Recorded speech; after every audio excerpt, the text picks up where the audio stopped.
actually, I should say I just randomly downloaded Clubhouse a couple of days ago just to see what it was all about. So this is my first time literally using the app.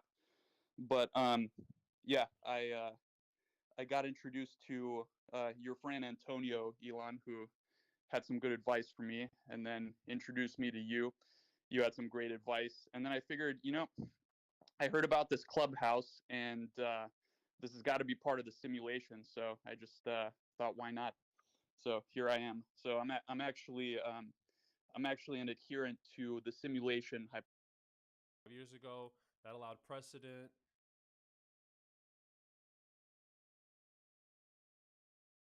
It's actually a couple of companies. So there's an introducing broker dealer called Robinhood Financial, and that basically is the app that you know and love. It processes trades. You're a customer of Robinhood Financial. Then there's a clearing broker dealer, Robinhood Securities, that clears and settles the trades. And then we have Robinhood Crypto, which is our crypto business. All of these are kind of different entities that are differently operated. So basically Wednesday of last week, we just had, unprecedented volume, unprecedented load on the system. A lot of these, so-called meme stocks were, going viral on social media, and people were joining Robinhood, and there was a lot of net buy activity on them, as you guys all know. And Robinhood at this time, I think, was number one on the iOS App Store, and pretty close, if not number one, on Google Play as well. So just unprecedented activity. And so Thursday morning, right?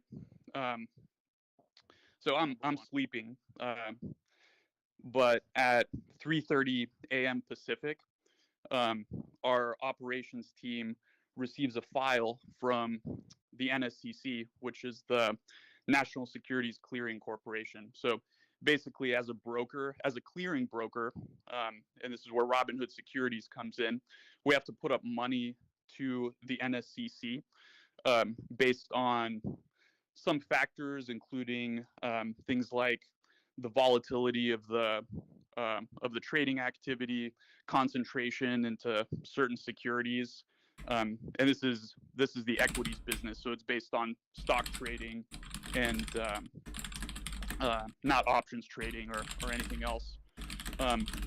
So they give us a file with a deposit, and the request was around $3 billion, which is, about an order of magnitude more than what it typically is, right? So no, why was that so high? Like, this seems like it sounds like this is an unprecedented increase in demand for capital. What formula did they use to calculate that? Well, yeah, and just to give context, Robinhood up until that point has raised, a little bit, around $2 billion in total venture capital up until now. So it's a big number. Like $3 billion is a large number, right? So basically the details are, we don't have the full details. It's a little bit of an opaque formula, but there's a component called the VAR of it, which is value at risk. And that's based on kind of some fairly quantitative things, although it's not fully transparent. So there are ways to reverse engineer it, but it's not kind of publicly shared. And then there's a special component, which is discretionary.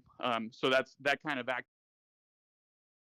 And basically discretionary meaning like it's just their opinion. Yeah, it's a little bit. I mean, I'm sure there's definitely more than just their opinion, but basically, well, I mean, I guess like it's based on growth. What everyone wants to know is like, did something maybe shady go down here? Like it's like, seems weird that you'd get a sudden $10 billion demand. $3 billion in the morning. Sorry, how much? Yeah, it was $3 billion US. $3 billion. Okay, $3 billion. Yeah, around. Just suddenly out of nowhere, and what I percentage of that was I wouldn't impute shadiness to it or anything like Okay. that. And actually, the NSCC was reasonable subsequent to this, and they worked with us to actually lower it. So it was unprecedented activity. I don't have the full context about what was going on in the NSCC to make these calculations, but yeah, essentially it was a large is number. anyone holding you hostage right now? No, Blink I'm okay. twice. Yeah. Thanks for asking. But anyway, so this was obviously nerve-wracking, and I actually was asleep at this point. The operations team was fielding this at 3:00, and then we got back, we put our heads together. Our chief operating officer basically said, look, let's call up the higher ups at the NSCC and kind of figure out what's going on. Maybe there's some way we can work with them. And basically there was another call, and they lowered it to something like $1.4 billion from 3. Okay. So, okay, we were making some progress, right? And then, but it's still a high number. And then we basically proposed, well, let's explain how we plan to, let's explain how, we'll manage risk in these symbols throughout the day. We proposed marking these volatile stocks that were kind of driving the activity, position closing only. And then at about an hour before market open, so 5:30 or 5 in the morning, they came back and they said, okay, the charge is, or the deposit's $700 million, which we then deposited and paid promptly, and then everything was fine. So that essentially explains why we had to mark these symbols position closing only, and also why we knew this was a bad outcome for customers. Part of what's been really difficult is Robinhood stands for democratizing access to stocks, and yes, we want to give people the access. So that's been very, very challenging. But we had no choice in this case. We had to conform to our regulatory capital requirements, and so the team did what they could to make sure we were available for customers. Who controls this organization, this clearinghouse? It's a consortium. It's not quite a government agency. I don't really know the details of all of that. Okay. But and to be fair, like we were I think there was legitimate sort of turmoil in the markets. Like, these are unprecedented events with these meme stocks, and there was a lot of activity. So there probably is some amount of extra risk in the system that warrants higher requirements. So it's not entirely unreasonable. But we did operational processes to make sure that customers that had positions could sell their open positions, because obviously restricting someone, we got a lot of questions about, okay, you had to restrict buying, why didn't you also restrict selling? And the fact of the matter is, people get really pissed off if they're holding stock and they want to sell it and they can't, right? So I think that's categorically worse. So and lots of other brokers, I think, were in the same situation. Robinhood was in the news, but you sort of heard this industry-wide, right? Other brokers basically restricted the same exact activity. All right, so it sounds like this organization, calls you up and they basically have a gun to your head, either hand over this money or else. And so, because I mean, like, basically what people are wondering is, like, did you sell your clients down the river, or did you have no choice? And if you had no choice, that's understandable. But then, we got to find out why you had no choice, and who are these people that are saying you have no choice? Yeah, I think that's fair. We have to comply with these requirements. Financial institutions have requirements. You know, the formula behind these requirements, I think it would obviously be ideal if there was a little bit more transparency so we could plan better around that. You know, but to be fair, we were able to open and serve our customers, and you know, 24 hours later, our team raised over $1 billion in capital, so that when we did open, when we do open tomorrow morning, we'll be able to kind of relax the stringent position limits that we put on these securities on Friday. Will there be any limits? Well, I think there's always going to be some theoretical limit. Like, we don't have infinite capital, right? And on Friday there were limits.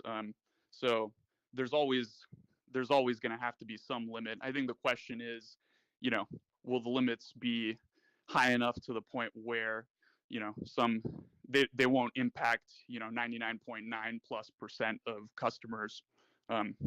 So, you know, if someone were to deposit $100 billion and decide to trade in one stock like that, that wouldn't be possible, you know? All right.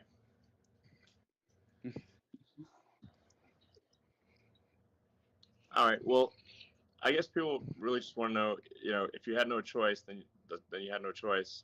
It's gun to the head situation, and you know, then that's understandable. But then whoever put that gun to your head should, you know, be willing to answer to the public. Yeah, listen, and you know, I know there's processes. This is unprecedented times, and to be fair to those guys, they've been reasonable. So we are. I think the one thing that is maybe not clear to people is Robinhood's a participant in the financial system, so we have to work with all of these counterparties. So we do get a lot of questions about, you know, why do you work with market makers? Why do you work with clearing houses? Vertically integrating and getting, I mean, it's hard enough to build introducing a clearing broker dealer. Not too many people have done that, but the financial system that allows customers to trade shares is sort of a complex web of multiple parties, and you know, it's hard to. I think everyone says, oh, it could be better, it could be improved. It's just the necessity of trading equities in the U.S. that you have to do all these things. I mean, to what degree are you beholden to Citadel? I mean, like basically, if Citadel's unhappy, then what happens? Yeah, so that, you know, there was a rumor that Citadel or other market makers kind of pressured us into doing this, and now that's just false, right? Market makers execute our trades. They execute trades of every broker dealer. You know, this was a clearinghouse. This was a clearinghouse decision, and it was just based on the capital requirements. So, from our perspective, you know, Citadel and other market makers weren't involved in that.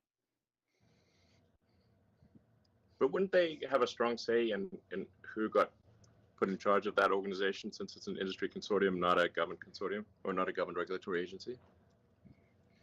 I don't have any reason to believe that. I think that's just like, you know, then you're getting into kind of the conspiracy theories a little bit. So I just have no reason to believe that that's the case, you know? Okay. All right. Well, I guess so we'll see what happens with future actions. Hopefully that was insightful, or, you know, at least a little bit entertaining. Are you not entertained? Yeah. Okay. Well, I don't know what to say. First of all, Vlad, thank you so much for jumping on. I know it's pretty late, and thank you so much. You know, I deeply appreciate it, and I'm sure everyone in the audience here and watching elsewhere deeply appreciate it. So thank you so much. Really appreciate this. I'm going to wrap this up. Elon, what can I say? You know, thank you so much. I hope you had a fun time for your first time on Clubhouse. Did you have fun? Yeah, it's great. This is awesome. I didn't even know it existed a week ago, so it seems cool. Awesome. So would you come back? Yeah. All right. Okay. Well, thank you so much, and also thank you everyone for listening in. I know we went way over, Elon. Elon, we every time we do this show, we try and pick a song that fits the person we're interviewing. So I'm going to play us out of the show with a song that I think you might like. Gary, hit it.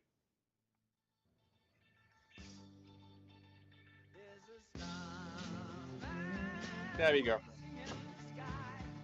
Elon, Great song. Great song. thank you so much. This was a true break the internet moment. Thank you, everyone. Thanks, guys. Good night, everyone. Thanks, everybody. See you tomorrow. Thanks a Thank lot. you. Thank you. Thanks, bye. Bye-bye. Thank you. Thank Bye. you.